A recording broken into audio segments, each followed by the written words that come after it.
আসসালামু আলাইকুম। শালকি অ্যাগ্রো চ্যানেলে আপনাদের স্বাগতম। আজকে যে বিষয়ে আলোচনা করব সেটি হচ্ছে, এই যে দেখেন, আমার ডিজি হাঁসের বাচ্চা কালকে রাতে এসেছে। আজকে সকালবেলা, কালকে রাত 9টার পরে হাতে পেয়েছি। ডিজি পিকিং হাঁস, পিকিং স্টার 13 নিয়েছি। এনে 140 পিস আছে। আমার এটা ব্রুডিং ঘর। আমি এই ব্রুডিং ঘরটা, যেটাতে আমি 700 সোনালি করেছিলাম, ওই ঘরটার জন্য এটা নিয়েছি। এই যে দেখেন, এই যে ঘরের যে দৈর্ঘ্য প্রস্থ, এই ঘরে যখন হিসাব করা হলো আর কি, যে কয়টা বাচ্চা ধরবে এই জায়গায়, এখানে রাখা যাবে কয়টা বাচ্চা শেষ পর্যন্ত 45 দিনে, নাকি 3 কেজি হবে। ফেসবুক, ইউটিউব, সব জায়গায় সবাই বলছে যে এটা হবে আর কি, 3 কেজি সমান হবে 45 দিনে। সেই আগ্রহ থেকেই আমার এটা নেয়া।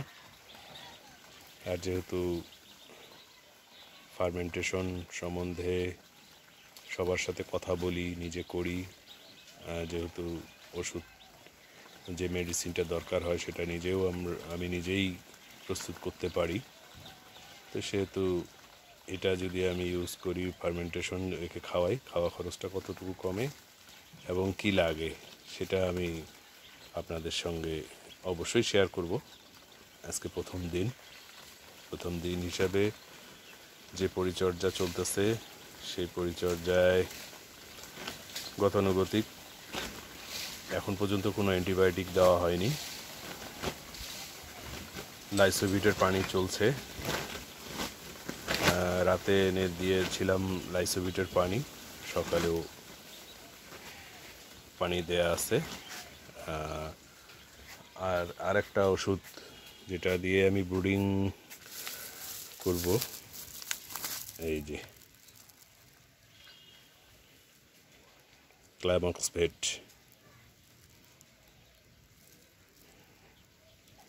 এটা অ্যামক্সিসিলিন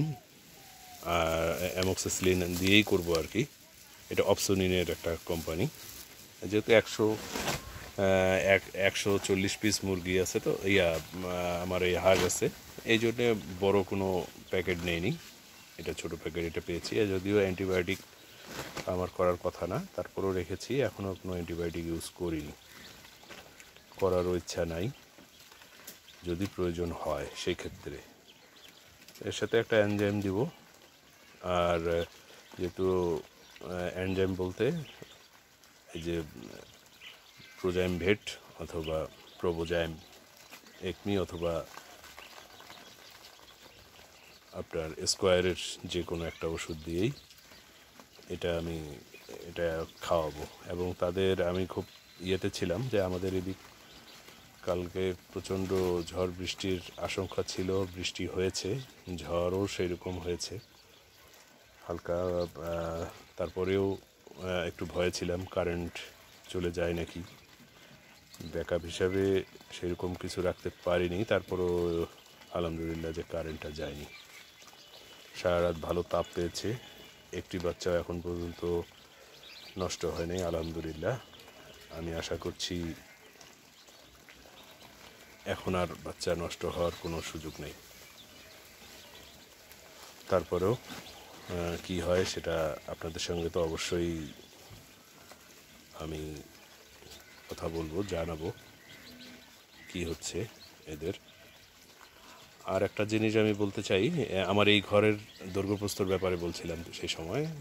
আমার এই ঘরটার দৈর্ঘ্য হইতেছে 30 ফিট, প্রস্থ হইতেছে 16 ফিট। যে স্কোয়ার ফিট আছে সেখানে আসলে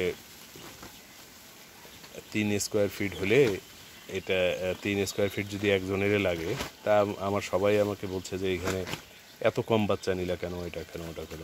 তা আমি যখন ওনাদের জানাইলাম যে এই বাচ্চাটা 3 ফিট জায়গা লাগবে, একটা বাচ্চা 45 দিনে 3 স্কোয়ার ফিট জায়গাটা হলে ওদের জন্য ঠিক হয়, সেই ক্ষেত্রে এটা ঠিক আছে।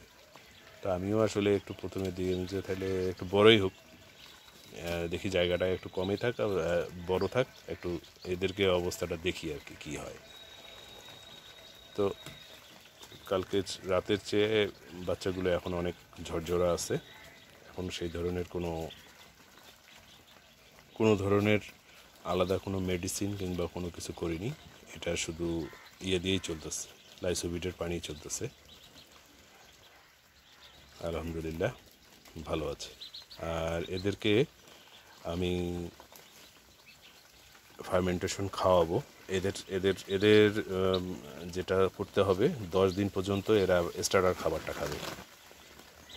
আর এদেরকে পানি ফার্মেন্টেশন, জুস ফার্মেন্টেশন আর কি, জুস যেটা বলি, জুস এবং ভুট্টা ফার্মেন্টেশন দুটোই খাওয়াবো। তো আপনারা এই হাঁসের আপডেট আপনাদের আমি প্রতিদিন দিব। তো আপনার সাথে থাকবেন আর আমার চ্যানেলটি আপনারা সাবস্ক্রাইব করবেন, দয়া করে সাবস্ক্রাইব করে রাখেন। নতুন ভিডিও পেতে চ্যানেলটি সাবস্ক্রাইব করে রাখেন। আগামী মঙ্গলবারের মধ্যে আমার যে শেডটি আমার ফাঁকা আছে, ওই শেডটিতে আমার বাচ্চা তোলার কথা। দেখি ওখানে সোনালি বাচ্চা, আমি যেহেতু সোনালি করি, সোনালি বাচ্চা তোলার কথা, 2000 সোনালি নেওয়ার কথা, কতটুকু পাচ্ছি ভালো মানের। ক্লাসিক হাইব্রিড, সুপার হাইব্রিডটার দাম আসলে আমাদের এদিক কেমন হয়, সুপার হাইব্রিড পেলে সুপার হাইব্রিড করবো, কালার বাট করবো না। ক্লাসিক হাইব্রিডটা একটু ভালো চলে আমাদের এদিক, 800 গ্রামের হলেই বিক্রি করা যায় এবং 45 দিনে একটা ভালো প্রফিট থাকে। তো আমি আজকে এ পর্যন্তই রাখছি। পরবর্তী আপডেট নিয়ে আপনাদের জানাবো। প্রথম দিন পিকিং স্টার 13 হাঁসের আপডেট নিয়ে আসবো পরবর্তীতে। আমার জন্য দোয়া করবেন। আসসালামু আলাইকুম।